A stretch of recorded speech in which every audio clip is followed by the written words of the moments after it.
दोस्तों, भारत का इतिहास इतना समृद्ध है कि यहाँ हर एक शासक की अलग ही कहानी है और हर एक साम्राज्य की अलग ही गाथा। हमारा भारतीय इतिहास इतना समृद्ध है कि इनकी कहानी सुनकर इतिहास के पन्ने भी उत्तेजना से भर जाते हैं। ऐसी ही कहानी है चक्रवर्ती सम्राट अशोक की। दोस्तों, आज की इस वीडियो में हम जानेंगे 99 भाइयों को मारने के बावजूद अशोक को इतना महान शासक क्यों माना जाता है। भारतीय सरकार अपने तिरंगे में अशोक द्वारा बनाए गए चक्र को अपने तिरंगे में लगाती है। वीडियो में आगे बढ़ने से पहले अगर आप हमारे चैनल पर नए हैं तो वीडियो को लाइक करके चैनल को सब्सक्राइब कर लें, जिससे आपको रोजाना ऐसी वीडियो मिलती रहेगी। चलिए आगे बढ़ते हैं। 304 ईसा पूर्व में राजा बिंदुसार और रानी धर्मा के पुत्र ने पाटलिपुत्र में जन्म लिया। राजा बिंदुसार को पहले से ही आभास हो गया था कि मेरा पुत्र आगे चलकर उनके साम्राज्य को विस्तारित करेगा और उन्होंने अपने पुत्र का नाम रखा अशोक। इतिहासकारों का मानना है कि राजा बिंदुसार की 16 रानियां और 101 पुत्र थे, जिनमें से अशोक का एक बड़ा भाई था जिसका नाम सुशील था। राज परंपराओं के अनुसार जो पुत्र सबसे बड़ा होता है उसी को युवराज घोषित किया जाता है। इसी कारण कुशल होने के बावजूद तक्षशिला का ताज सुशील को दिया गया था। लेकिन इतिहासकार बताते हैं सुशील को पूर्ण रूप से शासन नहीं दिया गया था, लेकिन सुशील के अकुशल शासन के कारण उस राज्य में विद्रोह पनपने लगा था। ऐसे में राज्य में सभी लोगों को पता था राजपुत्र अशोक के अलावा इस विद्रोह को कोई नहीं रोक पाएगा, और जनता में पनप रहे इस विद्रोह को रोकने के लिए अशोक को भेजा गया। और जैसे ही पता चला कि अशोक इस विद्रोह को रोकने आ रहे हैं तो उन्होंने बिना किसी समस्या के विद्रोह को खत्म कर दिया।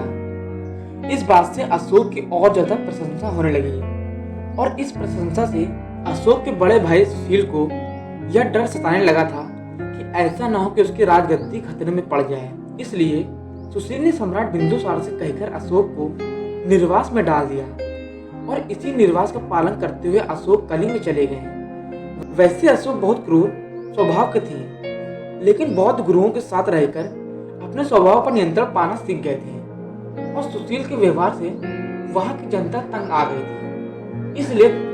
सुशील के इस व्यवहार से वहां की जनता तंग हो गई थी। इसी दौरान जब अशोक अपने दिन आराम से बिता रहे थे, उनके सौतेले भाइयों ने उनकी मां की हत्या कर दी थी। तो अशोक ने भी क्रोध में आकर अपने 99 भाइयों को मार दिया।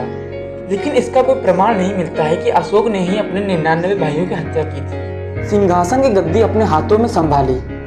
सिंहासन संभालने के साथ ही अशोक ने अपना राज्य करीब पूर्व से पश्चिम तक फैला दिया, और सिर्फ 8 वर्षों में आसाम से ईरान तक अपना राज विस्तारित कर लिया और बन गए भारत के इकलौते चक्रवर्ती सम्राट। इतने कौशल होने के बावजूद एक ऐसा भी राज था जो पूरे राजवंश पर कलंक की तरह लगा हुआ था। कलिंग राज एक लौता ऐसा राज था जिसे कभी भी मौर्य वंश का कोई भी शासक जीत नहीं पाया था, और इसी कलंक को मिटाने के मकसद को लेकर विध्वंसक युद्ध लड़ने के लिए अशोक चल पड़े, और इसी विध्वंसक युद्ध को कलिंग का युद्ध कहा जाता है। कई घंटों तक युद्ध लड़ने के बावजूद किसी को यह नहीं समझ आ रहा था कि जीत किसकी होगी, और किसी को यह समझ नहीं आ रहा था कि वह किसका खून बहा रहे हैं। बस सब एक दूसरे को मारने में लगे हुए थे, एक दूसरे का खून बहा रहे थे। और इस खूनी युद्ध के बाद अंततः अशोक ने इस युद्ध को जीत लिया और मौर्य वंश का एक लौता शासक बन गया जिसने कलिंग राज पर अपना जीत हासिल की थी।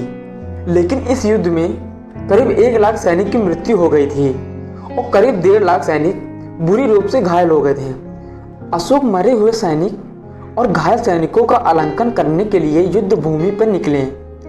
तभी उन्हें दूर एक बौद्ध भिक्षु खड़ा दिखाई दिया, और सम्राट अशोक जैसे ही उसके पास गए, उस भिक्षु ने पूछा, आप इतने महान शासक हैं कि किसी भी राज्य का सर झुका सकते हैं और किसी भी राज्य को जीत सकते हैं। और उस भिक्षु ने कहा, अगर आप इतने महान राजा हैं तो क्या आप इस निर्दोष बालक के अंदर जान डाल सकते हैं। और उस भिक्षु ने उस मृत बालक को अशोक के सामने रख दिया, और अशोक काफी देर तक उस भिक्षु के आंखों में देखते रहे, और वह समझ नहीं पा रहे थे क्या जवाब दें। और अंत में अशोक की आंखों से एक करुणा का आंसू छलक पड़ा, और अशोक सम्राट का हृदय परिवर्तन हो गया। जो अशोक सम्राट क्रोध की आग में आकर राजगद्दी की ओर आए थे, उस क्रोध को अशोक ने त्याग दिया और शांति के मार्ग को अपना लिया, और इस युद्ध क्रियाओं को सदा के लिए त्यागने का निर्णय लिया और बौद्ध धर्म अपनाकर अहिंसा के मार्ग को अपनाया। लेकिन जब तक अशोक जिंदा थे तब तक किसी भी शासक के अंदर इतनी हिम्मत नहीं थी कि वो भारत की ओर आग भी उठाकर देख सकें, क्योंकि वह जानते थे अशोक ने हथियार छोड़े हैं, ना कि चलाना भूले हैं।